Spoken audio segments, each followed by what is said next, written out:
Doctor Moisés Gómez Reina, buenos días, ¿cómo estás? Muy bien, Jesús, me da mucho gusto saludarte. ¿Cómo has estado? Muy bien también, muy bien también. Oye, a ver, pues algunos temas nacionales para el contexto nacional. Esta semana iniciaron los famosos foros para analizar, discutir, revisar, o alguien dijo por ahí, foros para que hablen, pero no para oír, de la reforma al Poder Judicial. ¿Qué has visto? ¿Qué te parece la idea? ¿Te suena?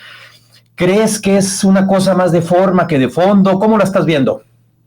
Mira, antes de todo, un comentario. Me parece que se está aplicando una estrategia para tratar de evitar las turbulencias financieras o económicas.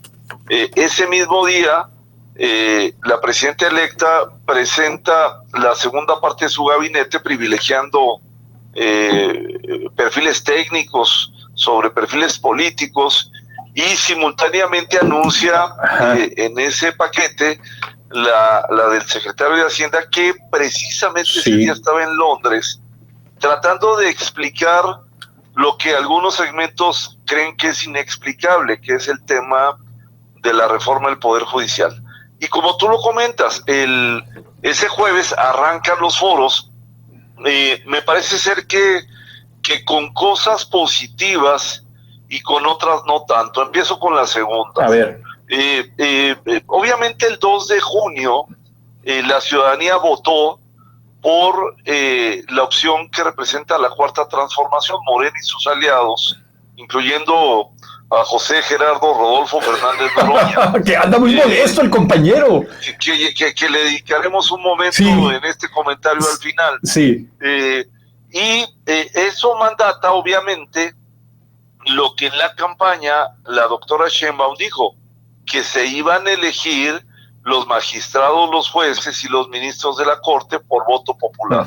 Entonces, esa consideración avalada por la voluntad popular, consciente o inconscientemente, va a caminar. Es decir, ese tema no es un tema que esté en discusión y eso queda claro para toda la gente. A ver, perdón que te interrumpa aquí. Y en esa perspectiva, los foros, entonces, ¿para qué son? O sea, va a caminar, pero ¿tú crees que sí va a...? Esa es la segunda parte de mi comentario. A ver. Hay que decir que por mucho lo más importante de la iniciativa es elegir a los funcionarios por voto popular, que eso ya lo damos por descontado. Los dos elementos rescatables de los foros tienen que ver con dos temas que es importante revisar en cuanto a los promoventes y la opinión de los receptores sobre la propuesta, que es la gradualidad y la profesionalización. Es decir, está bien que los elijas con voto popular, pero un paso antes de la elección por voto popular es ver quiénes van a ser los candidatos, o cuáles son los filtros para que tengas los candidatos. Y entonces aquí entra primero el nivel de la profesionalización. Si tú lo registraste, Jesús, también esta semana y la pasada, a finales, ha habido una animosidad y sobre todo una participación más activa, un activismo, valga la expresión, de los magistrados, sobre todo de los trabajadores del Poder Judicial, que no son pocos y que además pues han hecho una carrera con base en un término que a veces se escucha peyorativo o negativo, que se llama el tener meritocracia, que es que empiezas como asistente de un proyectista, eres proyectista, después secretario, después de secretario,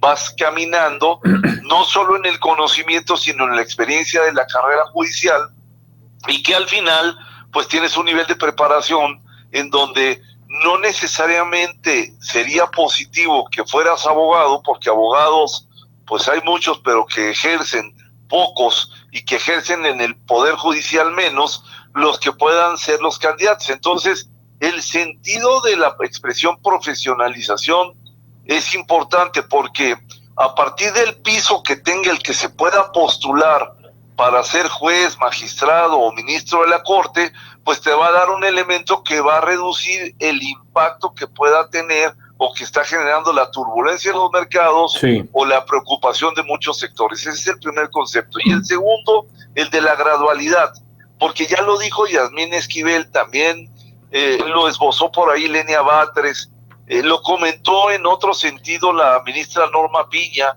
y algunos de los integrantes se les escucha, porque cambiar de un plumazo en una elección 1.600 jueces, otro tanto número de magistrados y los ministros, pues lo que hará será necesariamente, aunque lo quieras hacer con buena intención, pues una serie de problemáticas que podrían colapsar la impartición de justicia. Moisés, entonces, te tengo que interrumpir. Concluyo esta parte. Me parece que el foro tiene la determinación del voto popular, 2, el análisis de la gradualidad, y 3, el tema de la profesionalización, y sí se escuchó en los foros.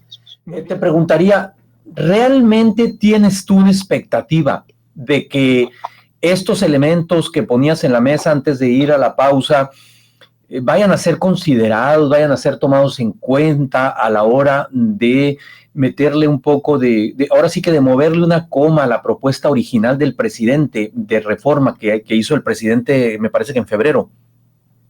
Mira, decíamos que la elección por voto popular de los jueces, ministros, magistrados, eso va a caminar. Eso va a caminar. Porque es un mandato popular y porque esa es la propuesta que tanto el presidente como la presidenta electa traen. Hay otros elementos en la reforma que me parece que pueden ser de menor calado, como cambiarle el nombre al Consejo de la Judicatura para el órgano de administración judicial, o crear un tribunal de disciplina fiscal, o que el proceso electoral sea organizado por la autoridad electoral. Ahí pues hay una intervención del Senado y eso convertiría en juez y parte, porque el Senado es parte de los que propone a los candidatos, y hay algunas incongruencias. Por ejemplo, queda prohibido tanto el financiamiento público como el privado. Pues no existe otro tipo de financiamiento, pues sí. Al menos yo no lo tengo, que sea legal. Sí, exacto. Si no hay público y no hay privado, pues entonces ¿cuál va a haber, no? Sí. Es absurdo. Creo yo que lo más importante es lo primero, es la elección, y sí creo que los foros, a lo mejor, y permíteme hacer esta expresión, no sirve por los proponentes, porque caemos en la falacia de la descalificación por parte del que lo dice. Es decir, si la ministra Piña tiene una posición sobre la gradualidad o la profesionalización, pues puede ser descalificada la propuesta porque viene de la ministra Piña, que sabemos que eso es lo que ha estado ocurriendo.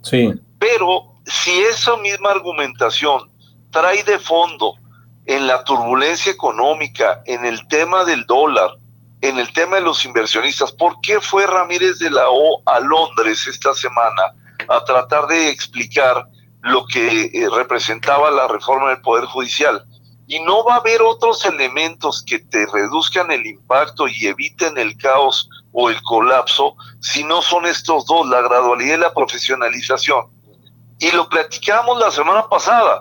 Estos foros van a terminar en agosto, Jesús, y me parece que de aquí entonces sí habrá, no necesariamente las voces de la oposición o de los miembros actuales de la Suprema Corte o de los comentócratas opinar sobre esto, sino habrá otros factores que tendrán necesariamente que ser escuchados, porque además vas a enfrentar un gobierno a partir del 1 de octubre con un altísimo nivel de endeudamiento y con un nivel de compromiso con las finanzas públicas, que lo que tendrás que tener es tener un entorno un poco más llevadero, y por eso también entiendo que es la congruencia en la designación de los perfiles del nuevo gabinete.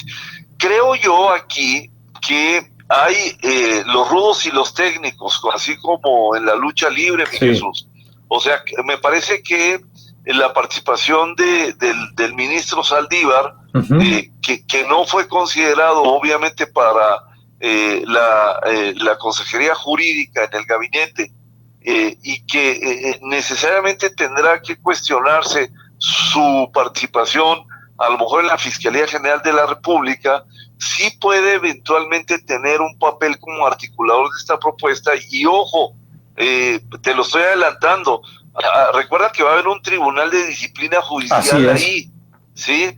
Y que va a haber un órgano de administración judicial en lugar del Consejo de la Judicatura. ¿Lo ves ahí a él? Entonces, no es difícil que siendo el articulador, sí sea un agente que vaya a conducir en la práctica el aterrizaje de la reforma a partir de que sea discutida el 1 de septiembre. Ahora, septiembre será un mes difícil, para la presidenta electa, porque tendrá ya a las cámaras sesionando y tendrá los pesos y los contrapesos, muchos de ellos tripulados por el propio Ejecutivo actual y otros con la visión de los 6 años hacia adelante. Qué interesante. Oye, ya que tocas el tema de manera tangencial, el tema del gabinete, en los minutos que nos quedan, 4 o 5 minutitos que nos quedan, ¿qué te parecieron los nombramientos de esta semana? Los menciono rápido para poner así que en contexto a la audiencia del programa. En la Secretaría de Energía, Luz Helena González Escobar, ella fue secretaria de Administración y Finanzas de la Ciudad de México. En la Secretaría de Salud, el doctor David Kerchenovic, él es médico cirujano, es investigador y él coordinó los foros por la transformación en el tema de salud. En la Secretaría de la Función Pública, Raquel Buenrostro Sánchez, ya conocida, fue secretaria de Economía con el presidente López Obrador. En la Secretaría de Comunicaciones y Transporte, Jesús Esteban Medina es el actual titular de Obras y Servicios allá en la Ciudad de México. Y en la Secretaría de Desarrollo Agrario, Territorial y Urbano, Edna Vega Rangel, quien se desempeña actualmente como subsecretaria de Ordenamiento Territorial y Agrario de la SEDATU. Y bueno, la ratificación de Ramírez de la O. ¿Qué te parece esta segunda parte del roster del equipo de Claudia Sheinbaum? Me parece que es gente sensata, que tiene experiencia en lo que hace, salvo el caso de Raquel Buenrostro, que es la actual secretaria de Economía y que fue la titular del SAT. Pues le tocará ejercer la función pública. Tiene 2 grandes visiones, una la de la profesionalización y modernización de la función pública, de la Administración Pública Federal, y otra la de la atención de las quejas y de las denuncias. Me parece que puede haber un conflicto de interés ahí. Si esto se salva con algún perfil encargado de eso, que muestre más si esa congruencia al combate a la corrupción, me parece que puede ser salvable. Excelente. Salud, me parece muy bueno. El de infraestructura tiene experiencia Esteba en lo que va a hacer. Me parece que desarrollo agrario también. Edna Vega es la actual subsecretaria de Ordenamiento Territorial y ha hecho cosas positivas. Luz Helena González no tiene tanta experiencia en energía. Ella viene de ser una administradora de las finanzas de la Ciudad de México, pero habrá que ver con quién se cubre las subsecretarías especializadas y sobre todo habrá que ver a quién se nombra en Pemex, en Comisión Federal de Electricidad, Jesús. Y sí, eso es interesantísimo. Y finalmente, pues al compañero lo dejaron colgado de la brocha, ¿no? Te estás refiriendo a José Gerardo Rodolfo Fernández Noroña. Sí, señor. Mira, este tema es un tema importante, porque eso te habla... Sí.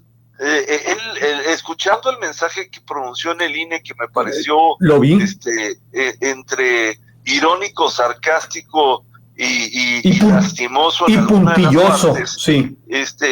Veo yo pues un reclamo abierto al presidente, pero tiene una lógica muy clara. ¿Qué hubiese pasado si él gana? Si Noroña hubiese quedado en primer lugar?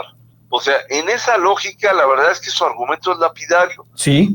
Me parece ser que sí se tendrá que hacer un trabajo importante con el PT y con el PBM, porque el PBM no se quedó tampoco con la Secretaría de Ecología, con la Secretaría de Marnat, Jesús. Así es. Entonces, ya lo comentábamos la semana pasada le tocó al PBM con esto y está el PT con Noroña.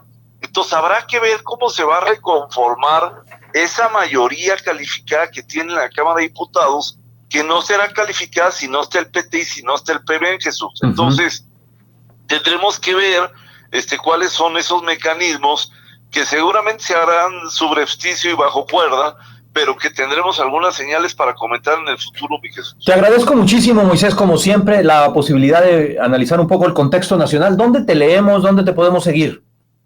En @Gómez Reina, en Twitter, y aquí contigo, mi querido Jesús, todos los sábados.